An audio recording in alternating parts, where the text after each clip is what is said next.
வணக்கம் மாணவ செல்வங்களே! நான் கண்மணி. திரும்பி உங்களுக்கு கற்றுக் கொடுக்க வந்துள்ளேன். முன்பு ஈர்ப்பு, புவியீர்ப்பு, ஈர்ப்பு விசை மற்றும் ஈர்ப்பு மாறிலி குறித்து கற்றுக்கொண்டீர்கள்.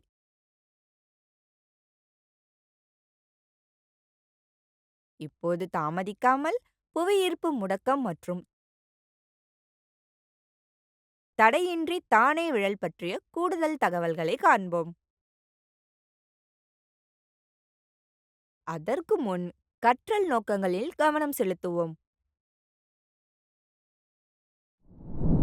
கற்றுக்கொள்வீர்கள்.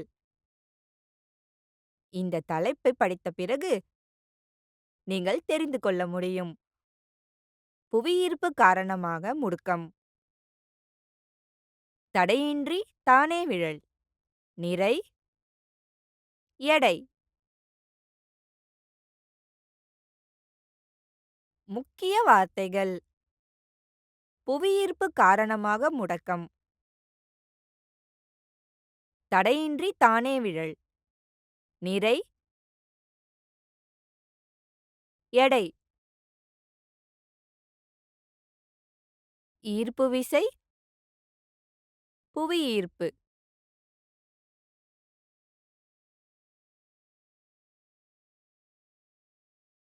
ஒரு பொருள் சில உயரத்தில் இருந்து கீழே விழும்போது அதன் வேகம் தொடர்ந்து மாறுகிறது.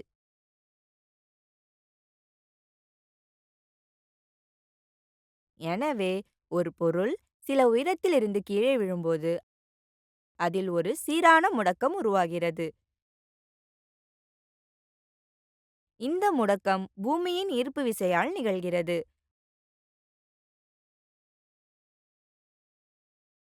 பூமியின் ஈர்ப்பு விசையின் காரணமாக ஒரு குறிப்பிட்ட உயரத்திலிருந்து ஒரு உடல் கீழே இறக்கப்படும்போது ஏற்படும் சீரான முடக்கம் ஈர்ப்பு விசையால் ஏற்படும் முடக்கம் என்று அழைக்கப்படுகிறது. இது G என்ற எழுத்தின் மூலம் அறியப்படுகிறது. Gயின் மதிப்பு உடலின் வெகுஜனத்தை பொறுத்தது அல்ல.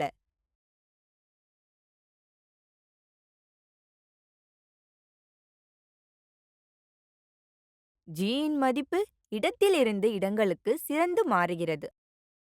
ஆனால் கிட்டத்தட்ட எல்லா இடங்களிலும் அது 9.8 மீட்டர் அல்லது வினாடி மேலிலக்கம் 2 என எடுத்துக்கொள்ளப்படுகிறது. பூமியின் ஈர்ப்பு விசையின் கீழ் ஒரு பொருள் தரையில் விழும்போது அதன் வேகம் வினாடிக்கு 9.8 மீட்டர் என்ற நிலையான விகிதத்தில் அதிகரிக்கிறது. ஒரு உடல் சுதந்திரமாக கைவிடப்படும்போது அது 9.8 மீட்டர் அல்லது வினாடி மேலிலக்கம் 2 என்ற நேர்மறை முடுக்கத்துடன் விழுகிறது மற்றும் ஒரு உடல் செங்குத்தாக மேல்நோக்கி எறியப்படும்போது அது 9.8 மீட்டர் அல்லது வினாடி மேலிலக்கம் 2 என்று எதிர்மறை முடக்கத்திற்கு உட்படுகிறது. செங்குத்தாக மேல்நோக்கி வீசப்படும் உடலின் வேகம் 0 அடையும் வரை குறையும்.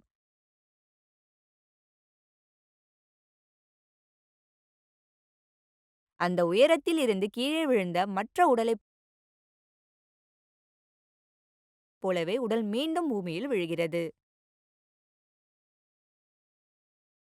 R என்பது பூமியின் ஆரம் மற்றும் பூமியின் நிறை m ஆக இருக்கும்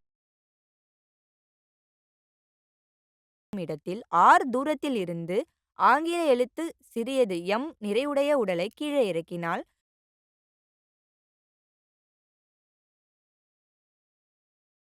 பூமியின் உடல் மீது செலுத்தும் ஈர்ப்பு விசையானது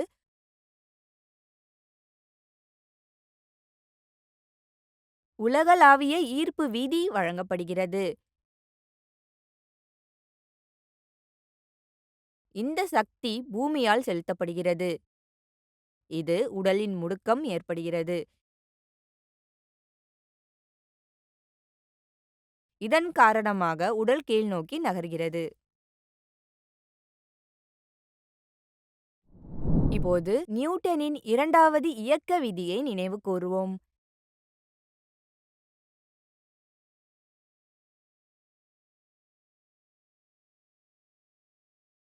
நியூட்டனின் இயக்கத்தின் இரண்டாவது விதி நமக்கு விசை மற்றும் முடுக்கம் ஆகியவற்றுக்கு இடையேயான உறவை நமக்கு வழங்குகிறது. நியூட்டனின் இரண்டாவது விதி: ஒரு உடலில் செலுத்தப்படும் விசையானது உடலின் நிறை உடலின் முடுக்கத்துடன் பெருக்கப்படுகிறது என்று கூறுகிறது. F ஈடு m பெருக்கல் a. m என்பது உடலின் நிறை மற்றும் a என்பது உடலின் முடுக்கம். எனவே உடலின் முடுக்கம் கொடுக்கப்படுகிறது. a ஈடு F கீழ்க்கோடு m. இந்த a என்பது கைவிடப்படும் உடலின் முடுக்கம் மற்றும் F என்பது பூமியின் ஈர்ப்பு விசையாக இருந்தால் அது தன்னை நோக்கி இழுக்கும் உடலின் மீது செயல்படுகிறது.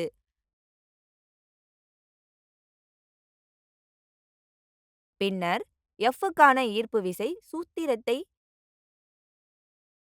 F ஈடு g பெருக்கல் ஆங்கில பெரிய எழுத்து M பெருக்கல் ஆங்கில சிறிய எழுத்து m கீழ்க்கோடு r மேலிலக்கம் 2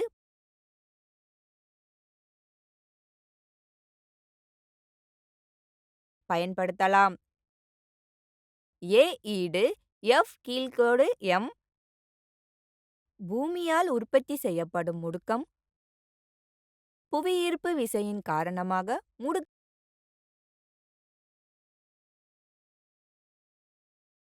என்று அழைக்கப்படுகிறது மற்றும் g குறியீட்டால் குறிக்கப்படுகிறது.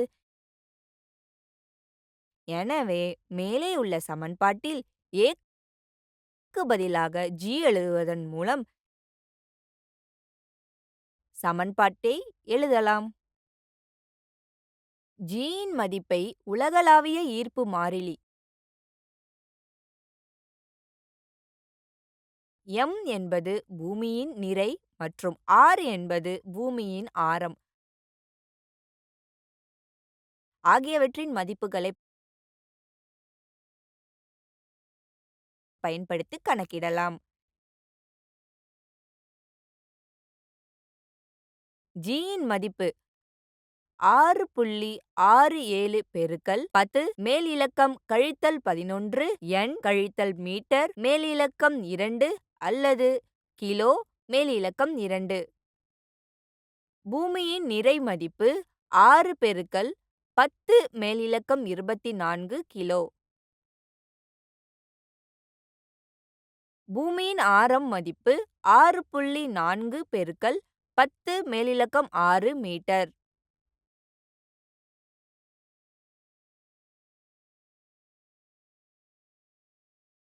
ஈர்ப்பு சமன்பாட்டின் காரணமாக முடுக்கத்தின் மதிப்புகளை பயன்படுத்துதல்.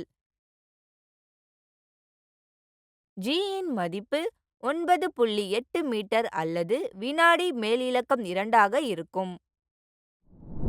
ஈர்ப்பு விசையின் காரணமாக முடுக்கம் கொடுக்கப்படுகிறது. சூத்திரத்தில் பூமியின் ஈர்ப்பு விசை செயல்படும் உடலின் நிறை இல்லை.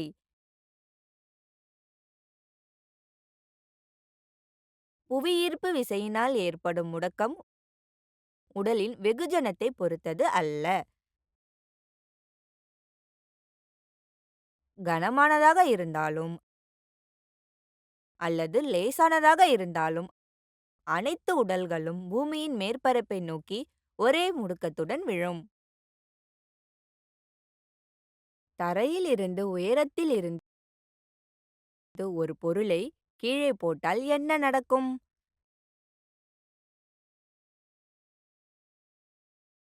பொருள் கீழே விழுகிறது. ஆனால் பொருளின் வேகம் காலப்போக்கில் மாறுகிறது. கீழே விழும்போது பொருள் வேகமடைகிறது.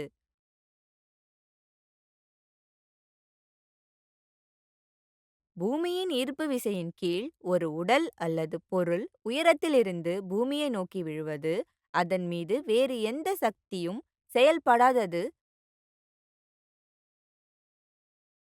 தடையின்றி தானே விழல் எனப்படும். பூமியின் ஈர்ப்பு விசையின் காரணமாக ஒரு உடல் சுதந்திரமாக விழும்போது, சுதந்திரமாக விழும் உடல் அல்லது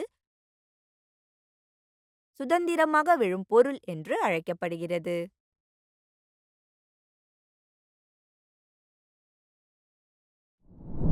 ஒரு உடலின் நிறை என்பது அதில் உள்ள பொருள் அல்லது பொருளின் அளவு.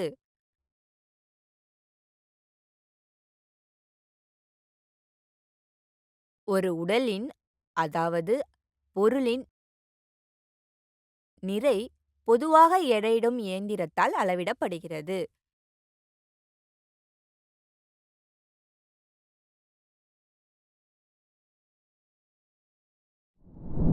SI அலகுகளில் எடை கிலோகிராமில் அளவிடப்படுகிறது. ஒரு உடலின் நிறை அல்லது பொருள் இடத்திற்கு இடம் மாறாது. உடலின் நிறை பொதுவாக சிறிய ஆங்கில எழுத்து M ஆல் குறிக்கப்படுகிறது. உடலின் நிறை பூஜ்ஜியமாக இருக்க முடியாது.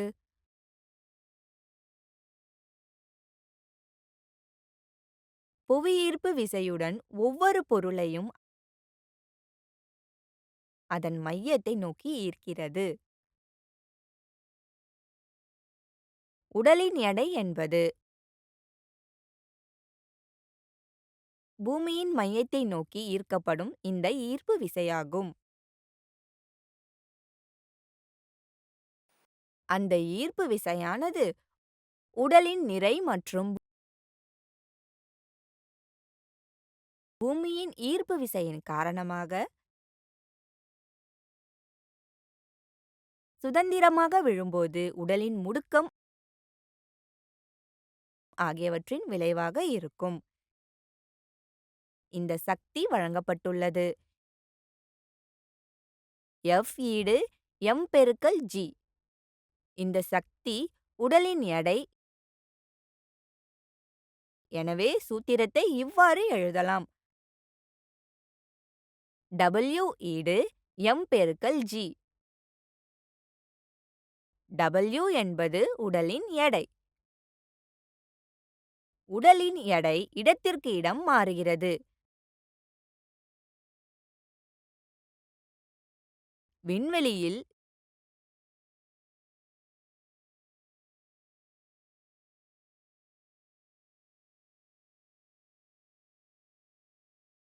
G ஈடு 0. உடலின் எடை பூஜ்ஜியமாகி உண்மையான எடையின்மையை உணர்கிறோம்.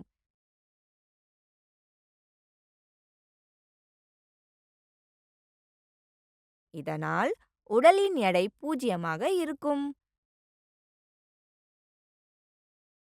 விண்வெளியில் உடல் எடை பூஜ்ஜியமாக இருப்பதால் விண்வெளி வீரர்கள் விண்வெளியில் மிதக்கிறார்கள்.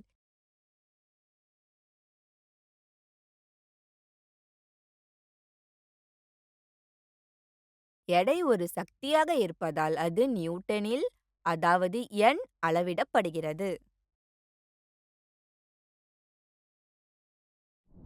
நினைவில் வைத்துக் கொள்ளுங்கள். பூமியின் ஈர்ப்பு விசையின் காரணமாக ஒரு குறிப்பிட்ட உயரத்தில் இருந்து ஒரு உடல் கீழே இறக்கப்படும்போது ஏற்படும் சீரான முடக்கம் ஈர்ப்பு விசையால் ஏற்படும் முடக்கம் என்று அழைக்கப்படுகிறது.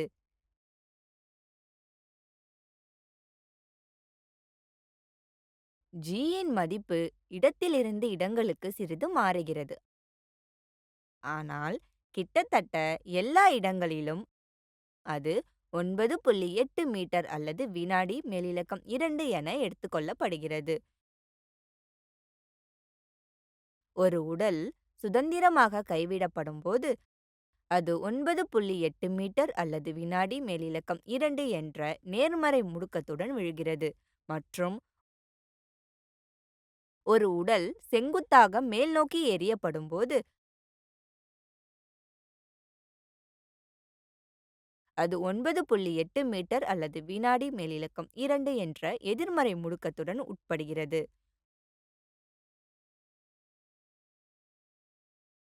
புவியீர்ப்பு காரணமாக முடுக்கம் வழங்கப்படுகிறது. G ஈடு G பெருக்கல் m கீழ்க்கோடு R மேலிலக்கம் 2. புவியீர்ப்பு விசையினால் ஏற்படும் முடக்கம் உடலின் வெகுஜனத்தை பொறுத்தது அல்ல. பூமியின் ஈர்ப்பு விசையின் கீழ் ஒரு உடல் அல்லது பொருள் உயரத்திலிருந்து பூமியை நோக்கி விழுவது அதன் மீது வேறு எந்த சக்தியும் செயல்படாதது தடையின்றி தானே விழல் எனப்படும்.